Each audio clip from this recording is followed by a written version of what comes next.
Hello and welcome back to Let's Play TimeSplitters 2. Last episode we started to take a look at the extras of the game, some of the bonus content.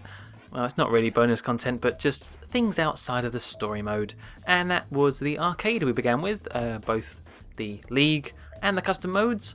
And now it's time to move on down to the challenge mode, which is actually very different to the arcade mode. If we have a look, it's got the same sort of layout of categories with three different modes within them, but the actual content, the objectives of each of these are very different.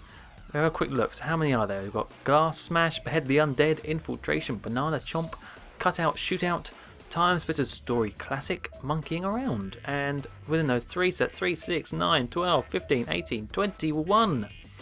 21 of these challenges to do. So let's do a few of these. I definitely won't try and do all of them, but this first one's called, what was it again?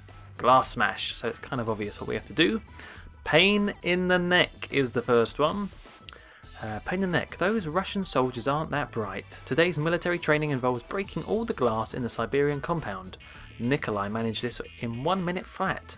Beat his time or you'll be the laughing stock of the barracks for weeks. So we've got to do this in 18 seconds for gold. Oh man, okay. And we're going to be Lieutenant Frost. Alright, here we are. So 18 seconds. I don't think I'm going to do this, but... Oh, crap. I've got to use the minigun, that's right. Or the noob tube, rather. So we've got to try and blow up all these windows by probably just exploding them. That's the fastest way. In fact, it's already been 18 seconds. That's just how slow I am. Is that going to blow them all up? Yes, it is. But yeah, you can already see, just by this first one, that they're very, very different, the things you have to do. And in my opinion, probably a lot more fun. Has that already been blown up? Can't remember. Yeah, I don't know. I think it's... they're a lot more sort of random, and there you go. What did we get for that? We got 43 seconds, so we did it in bronze. Oh, dear me. Okay, fine. Anything else to say? Nope, we just sucked. There you go. Another lovely bronze trophy there. Pain in the neck, bronze awarded. Thank you very much. And let's do a few more. I like this one, it's quite fun. This next one's called Brick-E-Mart. Let's have a look. After Private Paulie's incident with the grenade yesterday, all ammunition has been confiscated until further notice. This is no excuse to miss training though, so you have to improvise. Oh, I see. With bricks. Oh, and it's Lieutenant Frost again. Let's have a go. Alright, so this is the same thing again, except a little bit more difficult because now you haven't got explosions to help you. Can you... No, can you not kind of aim higher than that? No, okay. And plus you've only got a set amount as well. Bloody hell. But yeah, the reason I like these, they're more fun. But actually, I say I like them. I don't think I ever did many of these as a kid. It was mainly just the arcade mode I did. I don't think I did many of the challenges. I do remember a few, but I might also be getting them mixed up with Future Perfect, so I don't know. But what makes these so good is if you're like a 100%er, this game's amazing. You've got so much stuff to try and get better at. There's people in the play games that want to, get better and better, and they like the challenge. I can't say I'm particularly that person. I like it when it's a little bit challenging, but not too frustrating. But there are some people, I'm sure, that would love trying to get gold and just shave off that extra second to get the gold platinum reward thing. There you go. I think we did really bad. Bronze again. Yep. Okay. Fine. Another one. Thank you very much. It's so shiny though. Look at it, man. I won it. Let's do the last one, stain removal. As you can see from the little thumbnail, this one's going to be in Notre Dame. The life of a zombie would be far more pleasant if it weren't for the hunchback spoiling the Wednesday morning sacrifices. Get your own back on him and knock out as many stained glass windows as you can within the time limit. And that is... this one isn't based on time, it's based on pains. Let's go. Oh, and we'll be the undead... Oh, look at that face, looks so cool. It's sort of grinning. Okay, let's go. Alright, oh wow, we get a grenade launcher for this, do we? big, massive windows this time. I think I pointed out in this level that these are destructible as well. And it's kind of good, actually. You know, I moaned throughout the whole... I didn't moan, that's a bit much. I do moan a lot, but can't reach those. I was saying during some of the story missions that you don't really have time to take in a lot of the levels, because maybe it's still on a time limit or whatever. That's what I wanted. I wanted the secondary trigger. But at least with these ones, these challenge modes, it gives you the chance to kind of spend a little bit more time seeing the detail and the depth of some of these levels. I've walked out this bit. We're back in Notre Dame. I've since been to France, been to Paris. I remember seeing this bit. I didn't actually walk there though. I don't think you're allowed up that bit. Let's take care of that big one. Oh crap! We failed. I want to redo that one. Yeah, I'm redoing that because now I realise we have this secondary weapon.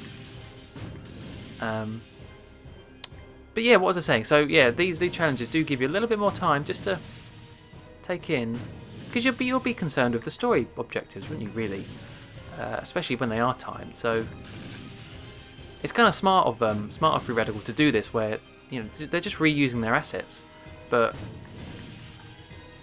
just for more content, which is really good. And it's reusing it in a way you don't really care, because like I said, you didn't really look at it the first time. Take that. Can I get that one way over there? Oh, hang on a minute. This is a lot like the actual Notre Dame. I remember I tried to take a picture of that window, but my camera was too crap, and it wouldn't do it. Bloody thing. It was because of the light. So yeah, they did a pretty good job, I think. Sort of. Maybe. Oh, there was a window on this side as well, though. No, incorrect. They failed. And so did I.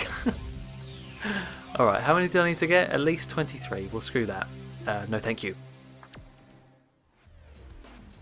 Alright then, so that was the glass smash section, all based on Smashy Smashy.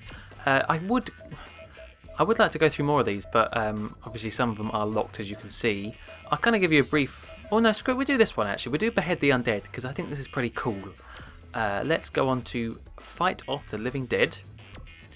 And it says, another one of Kalos's attempts to take over the world has failed at the hands of Harry Tipper. As usual, Kalos has fled the scene, leaving a henchman to deal with the consequences. Lots of zombies in this case. See how long you can survive. No, see how long you can keep him alive for. So, kind of the same thing I said. Gold 20,000, silver 15, and bronze 10. So, yep, let's be the henchman and get started. Alright. So the reason why I wanted to bring up this particular challenge is because you know the whole Call of Duty Nazi zombies? Well, TimeSplitters did it first. TimeSplitters did it way first. 2002. This is Nazi zombies. This is exactly Nazi zombies. We are stuck in this room, trying to get as many points as possible. I just thought that was really cool when I played this. Look, you're not allowed to leave. You're stuck in this room. There are waves of zombies coming after you. This is Nazi zombies. I love it. They have different amounts of points, shooting different parts of the zombie. I think their arms are worth 25. Let's test it. Oh god, let's hurry up. Oh, yeah. I think I got 25 and 75 because I cut off his arm. I shot it off good. There you go, 25. And then 75 for the head. But, yeah, I just thought this was so neat that they have their own version of Nazi zombies as just part of the challenges. And, oh god, actually, don't get overwhelmed here.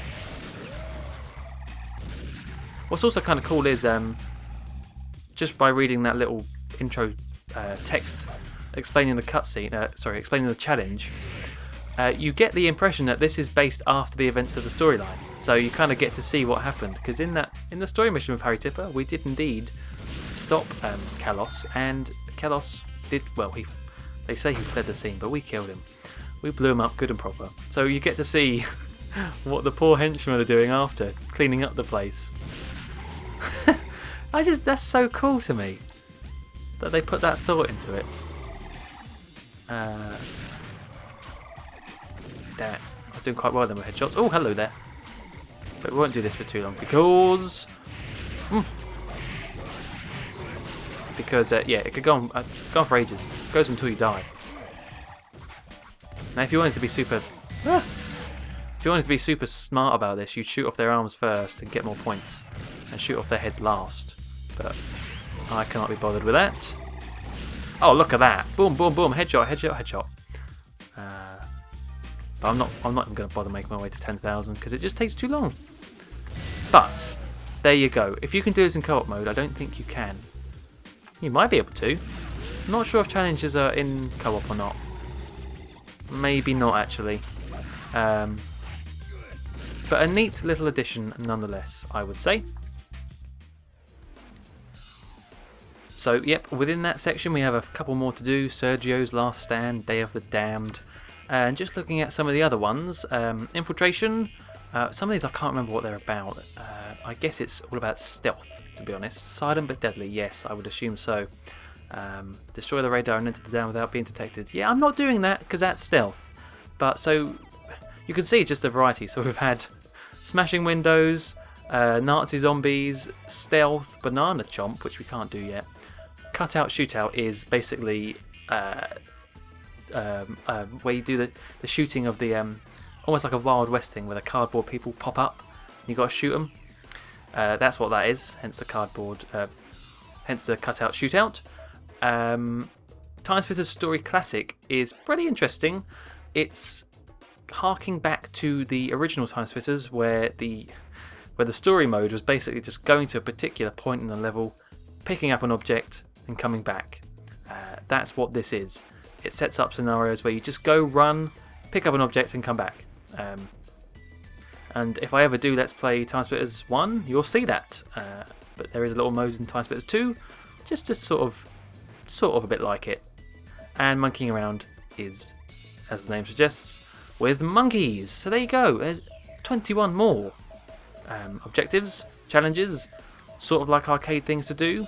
The content never ends in this game, because next time we'll be looking at the map making function, which a lot of things to do with that as well. And we'll also look at a few other little things like cheats and the game cartridges. But until then, thank you very much for watching, and until next time, goodbye.